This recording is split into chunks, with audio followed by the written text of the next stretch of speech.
Greetings, Minecrafters, and welcome to another Minecraft discussion today. Of course, Minecraft, all things well-being.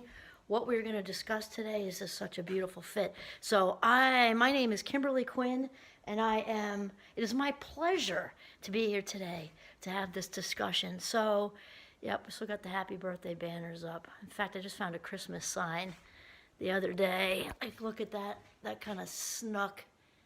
Where is it? That kind of snuck in there. Who knew? Almost Valentine's Day, and geez. Anyway, so we're going to talk today about something that lands right on top of the foundation for Minecraft, which is becoming the boss of your brain, becoming the boss of your thoughts, because thoughts come first and feelings come second, and then actions or behaviors third. So here we go. Don't allow yourself to get stuck in analysis paralysis, because it's not fun. It's not fun, and it's a gigantic waste of life minutes. And when we get in this mode, we can also create noise pollution for other people, right? And that's not fun for them either. So the overthinkers, the what-if thinkers, the catastrophizers realize that this is all first an internal manifestation of anxiety, and then it's an outward expression of anxiety if you're kind of verbalizing it out here, okay? Plus, it's just not enjoyable, because think about it. We can walk away from most things. We can just walk out the door, okay? If you're fortunate enough to have a vehicle, you can get in the vehicle and drive around and get away from stuff, right? We can get away from stuff. The one exception to that is the mind. There is nowhere to run. So it's very, very important to be your own gatekeeper of your thoughts. So here's the thing. We said the feelings come second, right? So this means it is really important to pay attention to your feelings, because they are a very clear indicator of what's going on in the mind. So if you're walking around feeling resentful or angry or jealous or whatever it is, because there are angry, jealous, resentful thoughts in your head. Also true when we're walking around feeling happy and joyful and grateful. This means you've got all of these thoughts going on in your head as well. So by paying attention to the feelings, this lets us know what's going on up here. So typically, when we're not all wrapped up in our thoughts, okay, we are walking around relatively positively and relatively positively. Anyway, and it's sort of like a serene, peaceful state. It's when we get wrapped up in this over seriousness, taking life too seriously, taking ourselves too seriously, allowing, because that is the word, is allowing these thoughts to come into our minds and take over. So the analysis paralysis thing can very much be avoided. And people often say, oh, you don't understand me. I have it all comes down to choice. It really does, even for those who have something extra to deal with, right? And I've said this example before with my youngest brother-in-law's graduation, which tells you that, wow, is this guy dynamic, that I'm remembering it. How old is he? This is like 30 years ago. I don't know, a long time, 3 decades. At New York Institute of Technology, where my youngest brother-in-law, Brendan, was graduating from college there, and he's blind. So his college program was a combination of regular college classes and also some sort of get through life skills, like independent living skills. And the program was made up of young adults who had different needs, and my brother-in-law Brendan also had some other needs too, and so it just helped young adults be on their own with learning differences or whatever. So this guy, this is where we're going to stay with me here, because this is about the choice thing. He got up there and did the talk for the graduates, and I was, it's tough to make me speechless, I'm just saying. He was amazing, and he stood up there with his PhD in his robes, speaking to the students as they were ready to go out into the world, talking about his own journey. So this is 30 years ago, and he was older guy then. So that means he didn't know 504s, no IEPs.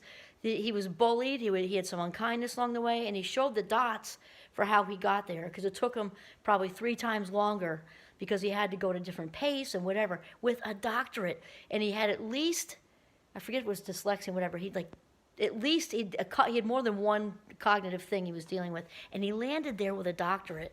And he explained the visual was a track meet. And he said, picture everybody's, if you haven't been in track, you've seen a track meet probably, right? So there's lots of colors, lots of uniforms. Everybody gets up at the same line in the same race, waiting for the same gun to go off.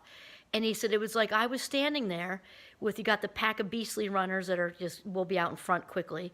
You've got the whole middle pack, which is most of us. And then you've got the pack behind that's maybe just trying to stay in shape or in for the social reasons or whatever, right? So he says, here I am standing up there with my uniform on, figuratively speaking or metaphorically speaking, with a 25-pound weight belt no one else can see. Yet we're all in the same race, the same guns going off. I just have to work 10 times harder than other people to get to the same place. So it is, okay, when anybody's got something extra to deal with, isn't that a fantastic visual? Oh my gosh, I've been using that for years. And he was so authentic. So somebody's got anxiety, depression, ADHD, and autism spectrum, bipolar, whatever. It still comes down to being the gatekeeper of your own mind. So if you've got analysis paralysis, doesn't mean you're diagnosed with anything, because remember, there's a spectrum. Here's, mildly nervous and maybe wants things to be in a certain place on the desks to, general anxiety disorder, I don't like that word. OCD, another D, I don't like that word. But there's the whole middle. So analysis paralysis might be here. You might just be kind of an overthinker. It still comes down to you whether you want to allow yourself, because that is the word, you are in charge no matter what's going on in here. Whether you want to allow yourself to spend your life minutes in that way, which I think most of us would say is wasting life minutes. Overthinking, which leads to the what ifs. What if this happens? What if that happens? And then it's next week and you have that confrontational meeting with your boss or that partner you're ready to be done with or whatever. And then it doesn't go so badly and you wasted minutes and minutes and minutes, would jet up to hours and hours and hours, and it didn't even happen. So it's so important not to allow yourself to get stuck in analysis paralysis. So the thing is, here's the main bulletin bold here. Pay attention to your feelings, because they're very good indicators of what's going on here. Pay attention to your feelings. That's what I meant to say. Did I say that? Pay attention to your feelings, because they're indicators of the thoughts behind them. And then challenge it, because feelings are not facts. Feelings are not facts. And it's interesting, too, because you'll hear we are what we think, that's what I say in Mindcraft frequently. There goes the phone. We're just going to ignore it because I can't pull it out right now. Okay, I'm sorry, I'm back. I forgot to unplug the phone. Happens to the best of us. All right, so, and it was like a dumb phone call, you know what I mean? It was just like one of those surveys or something stupid. Anyway, so, note to self, unplug the phone before I make a video. Okay, so the rest of that is we hear, we are what we think, not we are what we eat. Remember, without the brain, we're not doing a lot of eating, right? So we are what we think, and in the same breath, because remember, thoughts come first, right? So we are what we think. In the same breath, we often hear, like John Kabat-Zinn, he's the master, mindfulness, that we are not our thoughts. And here's the weird paradox. Both are true. Both are true because the brain just creates stuff.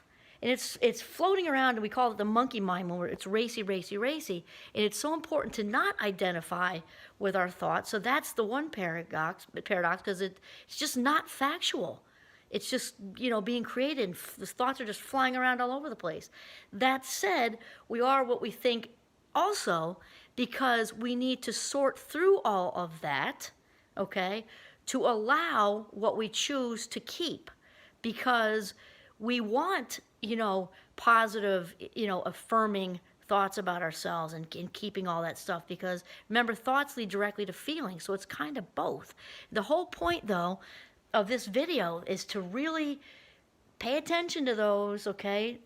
Because getting stuck in analysis paralysis is a gigantic waste of life minutes, because then you get there and it didn't even, happen and all that. Okay, that's it. This is Kimberly Quinn signing off from my living room in Northern Vermont.